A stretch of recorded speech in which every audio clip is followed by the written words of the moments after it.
this from Victor Henderson, a professor of epidemiology and neurology at Stanford University, where he directs the Alzheimer's Disease Research Center. Great to have you with us. So, I mean, this is good news about this new Alzheimer's drug, but there is some debate, isn't there, about whether it's actually effective? Momentous decision, and you're right, there is a lot of debate, primarily because the clinical trials showed that there was a biological effect. That is, the drug was able to remove one of the key proteins from the brain of patients with Alzheimer's disease. But I don't think the clinical trials really showed convincing evidence of a meaningful clinical benefit. And so that is where the controversy lies. Even if it does work, it's still not a cure, is it? It's a way to slow the progression of the disease. So many people suffer from Alzheimer's.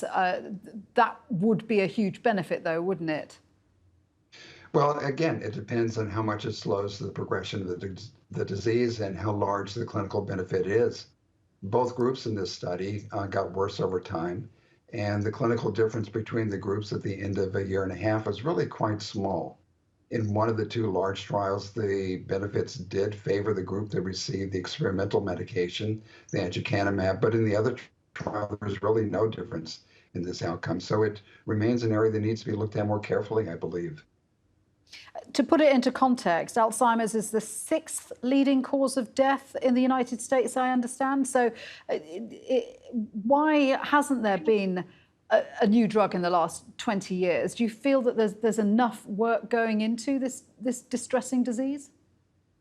I think now there's an incredible amount of work going into this. It's been realized for the past 2 decades that this is an unmet need. There has been a lot of money put into this, both by the federal government and by industry, trying to find effective forms of treatment and prevention. It's just been a harder task to get a handle on than maybe people thought some years ago. We aren't there yet.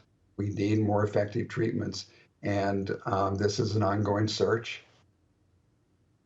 But we do understand a bit more about what causes it, don't we? I was reading about the drug maker Biogen is claiming that this treatment removes the plaques, the protein buildup in the brain that can lead to dementia. Now, whether or not their treatment works, we do have a better understanding of what causes the dementia.